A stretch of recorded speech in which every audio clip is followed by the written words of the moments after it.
You're listening to a Frequency Podcast Network production. You have seen them carrying our flag and covered in glory. Confetti raining down on the world's biggest stage. Conquering heroes, the ultimate champions. The best, bar none, in the world. You may also have seen them working at places like Home Depot, dragging their bags off a rickety bus into a tiny arena in a bare locker room, begging for sponsorships to travel and train, speaking sadly after yet another attempt to give the best women's hockey players in the world just a place to play professionally has collapsed. The past few weeks, though, has changed all that dramatically. The way the crowd reacted when we came on the ice was really cool. I think just to have that atmosphere felt pretty surreal, seeing the full sold-out crowd and to see all those young girls in the stands. Thousands made their way here to the Verdun Auditorium Saturday afternoon. A sold-out crowd cheering on Montreal's professional women's hockey league team, our PWHL, in their exhilarating home opener against Boston. The Professional Women's Hockey League, the PWHL, is not the first attempt at a professional women's hockey league, but it's the first one that feels different in so many ways. How far has this game come? How different is this league? How do we know it won't end the same way? Well, for one, if you live in a city with a PWHL team, go and try to get yourself a ticket right now. I dare you. See how it goes. I'm Jordan Heath Rawlings. This is The Big Story. Maitreyi Anantharaman is a reporter with Defector.com. Hey, Maitreyi. Hi, thanks for having me. Oh, you are most welcome. Thanks for joining us. And I'm so glad we get to talk about finally a real professional women's hockey league today. Yes, it's been a long time in the making. Your piece took a look at how the collective bargaining for the league came together. But one thing that it also did so well was illustrate just how far these women have come. And maybe one of the anecdotes that I thought illustrated it so well, you could just explain for us. In the new collective bargaining agreement, there is a clause about what happens to players' bags in transport. Can you explain what that clause is and why it's necessary? Sure. It's a clause in the CBA's section on travel and lodging. A collective bargaining agreement gets very granular about the working conditions of players. So this section deals with everything from the maximum distance players would travel by bus as opposed to plane when they're going to away games, the quality of hotel they'll need to stay at. The bags on buses clause essentially says that players in this league don't have to sit next to their gear when they travel by bus, that they're not going to be crammed into a seat with a giant hockey bag next to them. And I assume this was necessary because this kind of stuff was happening all the time. Yes, I think it's one of many clauses whose specificity tells a bit of a story about conditions that players in this league are used to.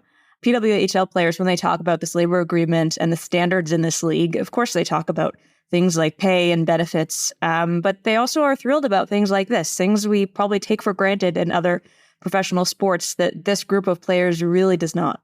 I would love to see like an NHL player read this CBA and read these little clauses and react to what has to be stipulated in this kind of agreement.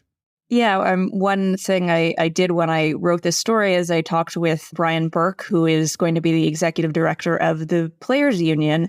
And he's someone who's been kind of an NHL lifer. He's had tons of front office experiences. And he was just telling me about how eye-opening it was to be around the women's game when he was in an NHL front office. And he would go to Canadian Women's Hockey League games and see their dressing rooms and see what they had to deal with. And just things that had never crossed his mind that he assumed were taken care of at the NHL level that really just weren't in the women's game.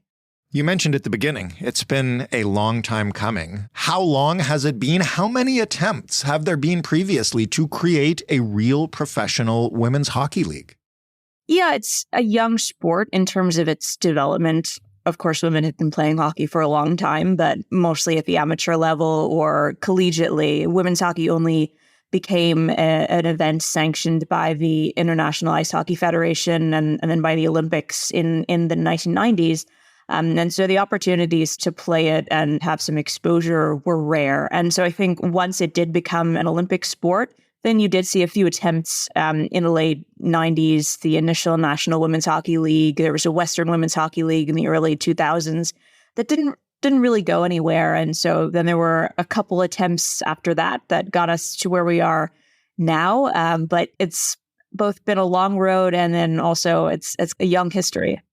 I won't ask you to describe every one of those leagues or those attempts, but I know you've spoken to a number of players who participated in them. And, maybe just try to give us a sense of what these players were paid, what they were doing and how they were working their participation in these leagues into their other jobs, the rest of their lives. Like, give us a sense of that experience from the players' point of view. The PWHL players who are in the league right now, after they graduated college, most of them had two options. There was the Canadian Women's Hockey League and the National Women's Hockey League, which was renamed the Premier Hockey Federation, or the PHF. The Canadian Women's Hockey League, this CWHL, was primarily Canadian teams. They did have a team in Boston, and the league essentially operated as a nonprofit. And that status allowed them certain funding opportunities, but it also closed off some funding opportunities. They couldn't really take on private investment. They didn't pay players salaries. Only in the last couple of years of the league did they start paying players stipends, and really that just covered the cost of equipment. We're talking a couple $1,000s maybe. And anyone who's played hockey knows it's an expensive, equipment-intensive sport. And so players weren't necessarily breaking even. The National Women's Hockey League, what became the PHF, was a later attempt to professionalize women's hockey. It sort of was created as this US-based alternative to the CWHL, one that wanted to pay players salaries and sometimes in the past didn't make good on those promises. The salaries were slashed very suddenly in the first couple of years of that league. And I think a lot of players in the league didn't feel like it was ever going to get to a point where that league could provide them with the facilities and could really meet the standards of women's hockey as they saw it. How cynical were some of these women, or some of even just people who are huge fans of the women's game, about the chance for something like the PWHL to come together? Right. And I think it's hard to have trust when you've been in a position where you're not getting paid well, you're not getting treated well, your salary is cut in the middle of the night. It's hard to have trust. I think that's true of these players and true of many athletes in women's sports who have had to deal with just unsatisfactory conditions for a long time in their career. And so I think that cynicism is what pushed them to insist on a collective bargaining agreement and a union. It's so they could protect themselves, because they know what happens if you're not protected. That's one of the things that is so fascinating to me about this new league and how it came about. And in my, former life as a sports journalist, we covered the Canadian women's team. And it always floored me to see these women then, go back and take part-time jobs because of the conditions that they're dealing with. The PWHL came along after a number of women's players, some of the greats of the game, already formed a union. So tell me how this works. What is the PWHPA? Where did it come from? And why is it so unique to do things in this order? You're right. It's a strange order. It's not something we see in sports a lot. In 2019, the CWHL folds. And at that point, that's where a pretty big concentration of Canadian Olympians and also the American, U.S. Olympians are playing. And many of them left the NWHL after the salary cuts because they weren't happy with conditions in this league, because they weren't happy with the way it was being called professional, but maybe acting in a different way. And so what they decided, what that group of players decided, this was a couple hundred players. It was all of the members of the U.S. and Canadian national teams who are not in college. decided was that they weren't going to play in any North American league for a year until they felt like there was an option for them that met their standards in terms of facilities, in terms of pay, in terms of who was running the league. And so that group was called the Professional Women's Hockey Players Association, PWHPA. And so they spent the next couple of years trying to create that alternative, trying to create an option that they really believed in. And so when they did eventually find an investor, they were pretty easily able to convert that into an actual union, to sign union cards, and to get their CBA negotiating. So that was sort of the origins of what eventually became the union. In terms of the order, I think it was beneficial to both sides, to labor and to management, right? If you're a player, you want certain guarantees. You've been sacrificing lots of years of your prime for this league, and you need to know that things will be taken care of. Your pay will not be cut in the middle of the night. You are going to play in professional facilities. The right people are going to be running teams and leagues. And so that's what they insisted on. And so in the summer, players were able to ratify a collective bargaining agreement. A group of players sat on an executive committee and negotiated with ownership, was able to articulate exactly what they wanted, to speak from the heart about lifestyle issues, about their experiences in hockey, and why they needed certain things, why they needed to not have their bags next to them on the bus, right? And so that's kind of how it came together. What about the money side of things? You mentioned they finally found an investor. Where's the money coming from, and how do we know? How did they know that this time was going to be different? Yeah, so the investor, it's a single ownership investor. Maybe in other sports there are multiple owners and then a commissioner, but this is just a single investor, and it's Mark Walter, who's the controlling owner of the Los Angeles Dodgers. It's pretty deep pockets, which I think helps them feel a little bit more comfortable. They know that he's good for the money and that it's not going to run out anytime soon.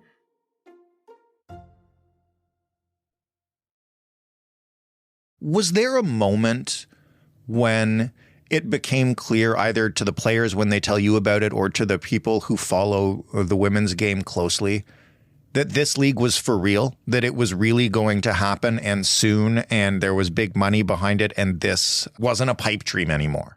Yeah, I think you'd have to ask the players, and you get different answers from them. You get different answers from the same players if you ask them a couple times. I know Jocelyn Larocque, I remember her saying at the PWHL draft, like, now it finally feels real. And then I talked to her a few weeks later at preseason evaluation camp, and she's saying it finally feels real now. Right. And so I mean, for some of these players who have just waited for so long, I think it is surreal. It is a real pinch me moment for a lot of them. But I think for me, it was getting to watch them play in games. I think for some of them, it was coming to their home openers, which have been sold out at a lot of cities, and seeing the crowd and putting on a jersey and feeling like, okay, this is my life now. We could have done an entire episode on the logistics involved here, but tell me about how you go from an agreement to create a league to launching a league in like 6 months. That seems impossible in modern sports. Yes, it's a pretty crazy timeline. Even an expansion team in an existing league is usually like a 2-3 year process, right? And so to start an entire league in 6 months is pretty nuts. I totally agree. And certainly there were trade-offs. I think when you are working with that timeline, you have to prioritize what's important to you. And I think that management and the players did. They decided what was important to them was getting the CBA and those labor protections in place. It was staffing and hiring, making sure that there were people who were running this league who knew what they were doing, who were full-time employees, who are experts in their subject, whether it's being a goalie coach or whether it's finding sponsors, things like that just had never existed in past leagues. In the past, a lot of that stuff was ad hoc or volunteer. And so it's really important to the players that they have a staff around them who's helping them to succeed. And then some other things they decided were less of a priority, right? Team names. The teams don't have names. That's just something they decided, given the timeline, was an issue they were going to wait until later to work on. Jerseys, right? They're all playing with sort of temporary jerseys. And so you have to pick and choose what you make perfect when you're operating with a 6-month timeline. I think it's gone well. I think players know what's important to them, and it's the staff, it's the labor protections, it's things like proper medical care, making sure that the sport they play, which is a dangerous, risky sport, that they're going to be safe when they play it and taken care of. And so it's not perfect. I think all the players know that not everything is 100% yet, but they all feel like it's moving in the right direction. Everyone's heart is in the right place, and they're willing to kind of give the league some grace as a result. How have the returns been so far in terms of fan interest? You mentioned some of the home openers were sold out. I should say, I stupidly waited too long to try to get tickets. In Toronto, they're all gone. It's sold out in Toronto for the rest of the regular season, at least. They are. I think in the near future, they're probably going to have some conversations about moving to a bigger rink, because those Toronto tickets got snapped up in Minnesota. They sold, I think, 13,000 tickets to the home opener, and they're playing in an NHL arena. They play where the Wild play. In Ottawa, it's been a great market. The games I watched on TV, it looks like the crowd is really into it.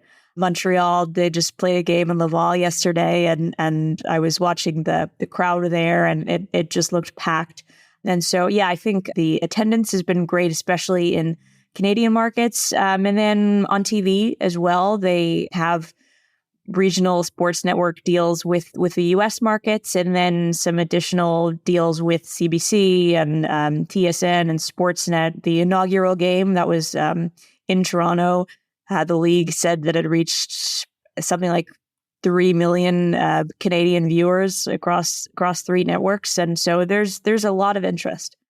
For those unfamiliar about sports TV rating, like 3 million across Canada, it's equivalent to like a Blue Jays playoff game here. Like, this is not a novelty here, which I think everybody who follows the game and loves the game understood that it's not, because the fans are so passionate. But I think to see those numbers and to see the sellouts going up on the board maybe pushes some people towards gaining the kind of momentum that it will need to sustain, right, Maitreyi? Because there will be a point that the initial interest wears off, and the league will need a devoted fan base that's loyal.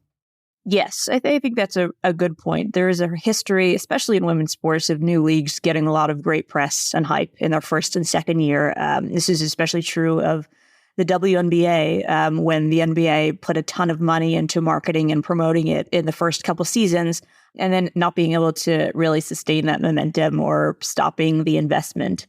And so you're right. I think making sure that they are reaching as wide an audience as possible right now in these early years is going to set it up for the future. Something I think they do that is really smart is every game, you can watch any game on YouTube. The league streams every game. The broadcasts are high quality and professional and free, easily accessible. And that's important in the early stages, right? Is just getting people in front of your product.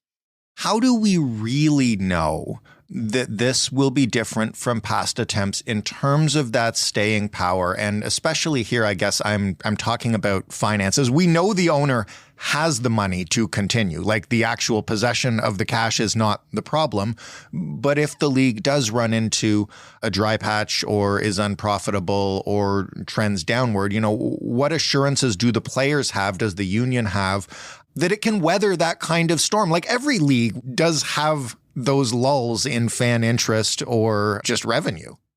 Right. So I would point first to the term of the collective bargaining agreement, which is an 8-year deal, which is on the longer side. And that was a point in the negotiations. How long should this deal last? And so with an 8-year deal, the players assume some risk. This is a high growth environment for women's sports. We're seeing really high valuations and expansion fees for WNBA and NWSL franchises. really dramatic increases in the broadcast deals some women's sports media properties are getting. The NWSL just signed a pretty big one, the NCAA women's basketball tournament. And so if everything goes really well with the PWHL, maybe it looks like the league has outgrown this deal in 5 years. But there's also some certainty that comes with an 8-year deal. And that's the other side, right? Ownership has committed to making 8 years of this league work. And 8 years is, I think, a good amount of time to really build a foundation. And the players have 8 years of certainty also. Maitreyi, thank you so much for this. It's so nice to have a real success story in the women's game to talk about. Have you been to a game yet? I have not. I've only been to some preseason games, have watched a ton on TV, but if I can get a ticket, I'm looking forward to going. That's how I feel too. Thanks again for this. Thanks so much. Maitreyi Anantharaman, reporter at Defector.com. That was The Big Story. For more, you can head to thebigstorypodcast.ca. Shout out to one of our listeners, Pia, who would not rest until we covered the PWHL. This one is for you. You can request an episode yourself. The way to get in touch with us is via email, hello@thebigstorypodcast.ca, or by calling us up and chatting on a voicemail, 416-935-5935. This podcast is available in every single podcast player, and of course, it's on your smart speaker. Just ask the thing to play The Big Story Podcast. Joe Fish is the lead producer of The Big Story. Robin Simon is also a producer, as is this week Aparta Bandari. Stephanie Phillips is our showrunner. Mark Angley handled our sound design this week. Diana Kay is our manager of business development. Mary Jubrin is our digital editor. Altogether, we are the Frequency Podcast Network, which is a division of Rogers. And of course, I'm your host and also your executive producer, Jordan Heath Rawlings. Thank you so much for listening. Have a great weekend. We'll talk Monday.